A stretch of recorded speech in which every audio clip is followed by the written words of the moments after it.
بسم اللہ الرحمن الرحیم۔ شروع اللہ کے نام سے جو بڑا مہربان اور نہایت رحم کرنے والا ہے۔ آج کی اس ویڈیو میں ہم آپ کو ایک ایسا واقعہ سنائیں گے جسے سن کر آپ حیرت میں پڑ جائیں گے۔ یہ واقعہ ایک اللہ والے کا ہے جنہوں نے ایک خوبصورت مورتی سے نکاح کیا۔ یہ واقعہ بہت ہی حیرت انگیز ہے۔ مکمل واقعہ جاننے کے لیے ویڈیو اینڈ تک ضرور دیکھیں۔ پرانے زمانے کی بات ہے کہ یمن میں ایک مسلمان بادشاہ کی حکومت تھی۔ بادشاہ بہت اچھا تھا، بلکہ اس کے دل میں اللہ والوں کی بہت زیادہ محبت تھی۔ اسی وجہ سے بادشاہ نے ایک نیک فقیر سے دوستی کی۔ وہ نیک فقیر ہمیشہ بادشاہ کے ساتھ رہتا تھا، یعنی جب بادشاہ کو ضرورت پیش آتی وہ درویش بادشاہ کی مدد کے لیے پہنچ جاتا تھا۔ بادشاہ کے اندر یوں تو بے شمار خوبیاں تھیں، لیکن ایک بری عادت تھی کہ وہ جہاں کسی خوبصورت عورت کو دیکھتا تو چاہتا کہ اسے اپنے دربار میں لے آؤں، اس سے نکاح نہ کروں بلکہ بغیر نکاح کے اس کے ساتھ زندگی گزاروں۔ درویش نے بہت بار بادشاہ سے کہا کہ حضور، اگر آپ کسی عورت کو پسند کرتے ہیں تو اس سے باقاعدہ نکاح کریں۔ اسلام میں شادی کرنا برا نہیں، نکاح کرنا برا نہیں، بلکہ یہ ایک جائز امر ہے، لیکن زنا کرنا بہت برا ہے۔ آپ جس طرح غیر محرم عورتوں پر نظر رکھتے ہیں یہ بہت بری بات ہے۔ بادشاہ اس کی ہر بات مانتا تھا، لیکن یہ بات نہیں مانتا تھا،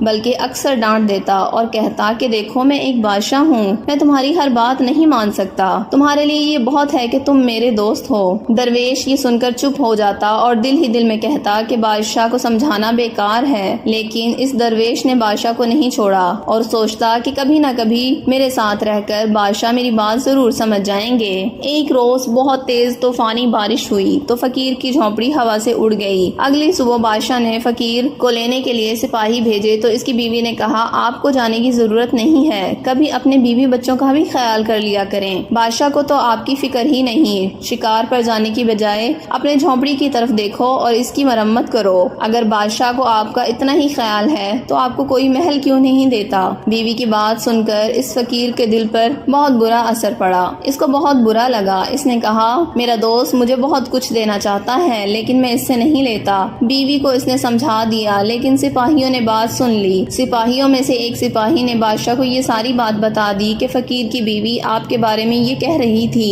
کہ آپ اس کے دوست ہیں، لیکن آج تک آپ نے اسے ایک محل بھی نہیں دیا۔ بادشاہ نے کہا میرے دوست، میں تمہیں ایک محل اور تمہارے گھر والوں کے لیے عمدہ اور قیمتی سامان دینا چاہتا ہوں، یہاں تک کہ ہمارے محل میں جتنی کنیزیں اور غلام ہیں اتنی ہی تمہاری خدمت میں بھی معمور کروانا چاہتا ہوں، تم مجھے اجازت دو۔ فقیر نے کہا ہرگز نہیں، میں نے آپ سے دوستی اس لیے نہیں کی کہ آپ سے یہ سب چیزیں لوں یا آپ کی دوستی کا فائدہ اٹھاؤں۔ میری بیوی نے تو ایسے ہی جذبات میں آ کر یہ باتیں کہہ دی ہیں، لیکن میری بیوی میری بات سمجھ چکی ہے، میں اسے سمجھا چکا ہوں اور میں نے اپنے لیے الگ جھونپڑی تعمیر کر لی ہے۔ اگلے روز بادشاہ اور فقیر دونوں شکار کے لیے نکلے تو فقیر نے گھوڑے پر سوار ہونے کی بجائے پہلے کی طرح پیدل چلنے پر اصرار کیا۔ جنگل پہنچنے کے بعد بادشاہ کو پیاس محسوس ہوئی تو درویش نے بادشاہ کو روک کر ایک جگہ انتظار کرنے کو کہا اور خود پانی کی تلاش میں چلا گیا۔ کافی دیر بعد اسے ایک تالاب نظر آیا۔ چونکہ اسے بھی پانی کی تلاش تھی اور اسے بھی پیاس لگ رہی تھی تو اس نے سوچا کیوں نہ پہلے خود پانی پی لے پھر بادشاہ کو یہاں بلا لے، لیکن دوستی کا تقاضا ہے کہ وفاداری پہلے ہے۔ پہلے بادشاہ کو پیاس تھی، پانی پیتے پیتے فقیر رک گیا۔ وہ ابھی سوچ ہی رہا تھا کہ میں بادشاہ حضور کو یہاں بلا لیتا ہوں تو اس کی نظر تالاب کے قریب پتھر کی ایک خوبصورت مورتی پر پڑی۔ یہ ایک خوبصورت لڑکی کا وہ بت تھا جو اپنی جگہ پر فکس تھا، ایسا لگ رہا تھا بس اس کے اندر جان آ جائے اور یہ چلنا شروع کر دے۔ اسے معلوم تھا کہ بادشاہ چاہے اللہ والوں کو پسند کرنے والے کیوں نہ ہوں لیکن حسین عورتوں کو بہت پسند کرتے ہیں، اور اگر اس نے یہ پتھر کی مورتی دیکھ لی تو ضرور اصرار کرے گا کہ اسے میرے محل میں لے چلو۔ اس نے قریب پڑی جھاڑیوں کو اٹھایا اور اس پتھر کی مورتی کو ان جھاڑیوں سے چھپا دیا۔ اب وہ بادشاہ کے پاس گیا اور اسے تالاب کا بتایا اور دونوں وہاں پر پہنچ کر اپنی پیاس بجھانے لگے۔ پھر بادشاہ نے فقیر کو لکڑیاں لانے کو کہا تاکہ ان پر گوشت پکا کر کھانا کھایا جا سکے۔ وہ خود وہیں آرام کرنے لگا۔ درویش قریبی گاؤں چلا گیا۔ بادشاہ وہاں کا نظارہ کر رہا تھا کہ اس کی نظر جھاڑیوں پر پڑی۔ اسے لگا جھاڑیوں کے درمیان کوئی چیز موجود ہے۔ یہی سوچ کر بادشاہ جھاڑیوں کے پاس گیا تو پتھر سے بنی ہوئی ایک مورتی جھاڑیوں کے اندر اسے نظر آئی۔ اس نے جھاڑیوں کو ہٹایا تو دیکھا اتنی حسین عورت جو اس نے آج تک نہیں دیکھی تھی، بس وہ بے جان تھی، ہل نہیں سکتی تھی۔ اس مورتی پر اس کا دل آ گیا۔ وہ بادشاہ تو پہلے ہی عورتوں کا شیدائی تھا تو فقیر جب لکڑیاں لے کر آیا تو بادشاہ نے اسے حکم دیا میں تمہیں حکم دیتا ہوں اے دوست اسے میرے ساتھ لے چلو۔ فقیر نے کہا لیکن بادشاہ حضور یہ مورتی یہاں سے ہل نہیں سکتی اور مجھے لگتا ہے کہ اسے کسی خاص عقیدت مند نے یہاں بنوایا بنوایا ہوا ہے، یعنی کسی غیر مسلم نے، ہو سکتا ہے وہ ان کی مورتی یا دیوی ہو جس کی یہ پوجا کرتے ہیں۔ اگر آپ یہاں سے لے جائیں گے تو بلا وجہ کہیں کوئی دنگا فساد نہ ہو جائے۔ بادشاہ کا اس مورتی پر دل آ گیا تھا، لیکن اسے اس درویش کی یہ بات بہت ناگوار گزری۔ اس نے کہا، تم ہوتے کون ہو مجھے اس طرح کی صلاح دینے والے کہ میں اس مورتی کو یہاں سے اٹھاؤں یا نہ اٹھاؤں؟ میں اس سلطنت کا بادشاہ ہوں، اب چاہے یہ مورتی کسی ہندو یا غیر مسلم کی ہی کیوں نہ ہو، مجھے پسند آ چکی ہے اور مجھے اسے اپنے محل میں لے کر جانا ہے۔ درویش نے بہت سمجھایا، بادشاہ حضور آپ اس طرح نہ کیجیے، کیونکہ ایسا کرنے سے لوگ آپ کے خلاف ہو جائیں گے۔ سب آپ کی عزت کرتے ہیں، آپ نے کبھی کسی غریب کے ساتھ کوئی برا سلوک نہیں کیا، لیکن آج اس عورت کی وجہ سے جو کہ بے جان ہے آپ میری دوستی پر انگلی اٹھا رہے ہیں۔ پہلے ان دونوں کی دوستی کے بیچ اللہ تھا، تبھی محبت تھی، اب ایک عورت ان دونوں کی دوستی کے درمیان آ چکی تھی اور ان دونوں دوستوں کی دوستی میں درار پڑ چکی تھی۔ درویش تو اللہ والا تھا، لیکن بادشاہ اس عورت کی وجہ سے اپنی دوستی کو قربان کر رہا تھا۔ بادشاہ نے کہا، آج سے میں تمہاری شکل نہیں دیکھنا چاہتا۔ بادشاہ نے اپنے اللہ والے دوست کو وہاں سے جانے کا کہہ دیا اور اس دوست کا دل توڑ دیا اور کہا، یہاں سے تم جا سکتے ہو، میں تمہاری شکل بھی نہیں دیکھنا چاہتا، تم نے ہمارا حکم نہ مان کر بہت برا کیا ہے۔ درویش نے عاجزی سے کہا، بادشاہ حضور میں آپ کا خیر خواہ ہوں، آپ کی بھلائی کے لیے کہہ رہا ہوں، اگر آپ نے اس مورتی کو ہاتھ لگایا تو مجھے لگتا ہے کہ یہاں پر کوئی نہ کوئی آفت آ سکتی ہے۔ آپ کو نہیں پتا، میں آنے والی آفت کو محسوس کر رہا ہوں، لیکن اللہ تعالیٰ ہر مصیبت کو دور کرنے والا ہے۔ آپ اللہ کے حضور دعا کریں کہ وہ مصیبت ٹل جائے۔ اگر آپ اس مصیبت میں پھنسے تو بہت مشکل ہو جائے گی، آپ کا اس مصیبت سے نکلنا بہت مشکل ہوگا۔ بادشاہ نے دیکھا کہ ایک فقیر پھٹے پرانے کپڑوں میں، جس کا حال بہت برا ہے، بادشاہ کی برابری میں کھڑے ہو کر کہہ رہا ہے، بادشاہ حضور اگر آپ نے میری بات نہ مانی تو بہت برا ہوگا، میری بات سمجھ جائیں۔ یہ سن کر بادشاہ کو بہت زیادہ غصہ آیا اور کہا، سپاہیوں فوراً ادھر آؤ۔ سپاہی دوڑتے ہوئے بادشاہ کے پاس آئے اور اس شخص کو اٹھا کر یہاں سے دور پھینک دیا۔ سپاہیوں نے درویش کو اٹھا کر جنگل سے باہر نکال دیا۔ اب بادشاہ نے سپاہیوں کو حکم دیا کہ یہ مورتی یہاں سے اکھاڑ کر میرے محل میں لے چلو، ہمیں یہ بہت پسند آئی ہے، اتنی حسین مورتی بادشاہ نے آج تک نہ دیکھی تھی۔ سپاہی تو بادشاہ کے حکم کے تابع تھے، انہوں نے اس مورتی کو جیسے ہی اکھاڑنا چاہا، ہر طرف لرزہ طاری ہو گیا، زلزلہ آنے لگا، زمین ہلنے لگی، عذاب آ چکا تھا، وہ سب زمین میں دفن ہو گئے، لیکن وہ مرے نہیں تھے۔ بادشاہ کھانستا ہوا اٹھا، چاروں طرف دیکھ رہا تھا، عجیب سا منظر تھا، دھواں ہی دھواں تھا۔ اچانک اس کے سامنے ایک ہیبت ناک شکل کا آدمی آ گیا۔ بادشاہ نے پوچھا، تم کون ہو؟ وہ کہنے لگا، میں ایک جادوگر ہوں، میرا نام سامری جادوگر ہے، تم نے ہماری مورتی کو ہاتھ لگا کر بہت برا کیا،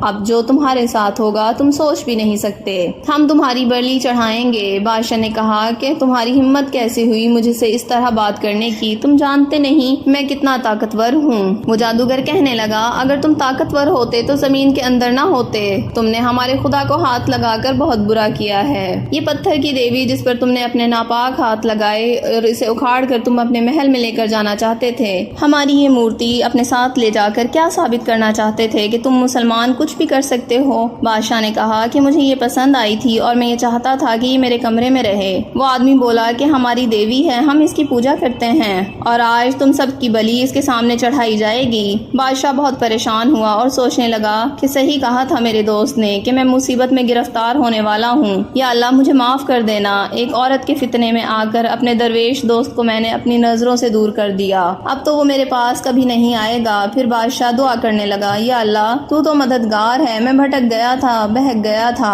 اب تو یہ ہندو جادوگر ہم سب کے گلوں کو کاٹ دے گا، اس دیوی کے آگے ہماری بلی چڑھا دے گا، یا اللہ ہمیں اس طرح کی بری موت نہیں مرنا، یا اللہ ہمیں معاف کر دے، اب میں کسی عورت کی طرف نہیں دیکھوں گا۔ میرا دوست مجھے سمجھاتا تھا کہ کسی غیر عورت کی طرف نہ دیکھو، میں نے اس کی بات نہ مانی، اور آج بھی وہ مجھے سمجھا رہا تھا کہ اس پتھر کی مورت کو ہاتھ نہ لگانا، یا اللہ ایک بار ہمارے لیے مدد بھیج دے۔ جب وہ یہ دعا کر رہا تھا تو اسے ایسا لگا کہ اسے کسی نے آواز دی ہے، اس نے پلٹ کر دیکھا تو وہ درویش وہاں کھڑا تھا۔ میرے دوست تم یہاں پر؟ ہاں بادشاہ حضور، میں آپ کو چھوڑ کر کیسے جا سکتا تھا، مجھے پتا تھا کہ آپ اپنی منمانی کریں گے اور ضرور اس کے بعد کوئی آفت آئے گی، میں آ گیا ہوں اور اللہ کی مدد سے ہم ضرور کامیاب ہوں گے۔ ابھی وہ بادشاہ کو تسلیاں ہی دے رہا تھا تو ہندو جادوگر اس درویش کے پاس آیا اور کہا کہ تم کیا اسے سمجھا رہے ہو، تم ہم سے بڑے نہیں ہو۔ درویش نے کہا، میں جسے مانتا ہوں وہ سب سے بڑا ہے، وہ ہم سب کا رب ہے، وہ سب سے بڑا طاقتور ہے، تم جس کی عبادت کر رہے ہو یہ تمہارے ہاتھ ہاتھ کا بنایا ہوا بت ہے۔ یہ عورت جسے تم نے خود اپنے ہاتھوں سے بنایا ہے اور اس کی تم پوجا کر رہے ہو،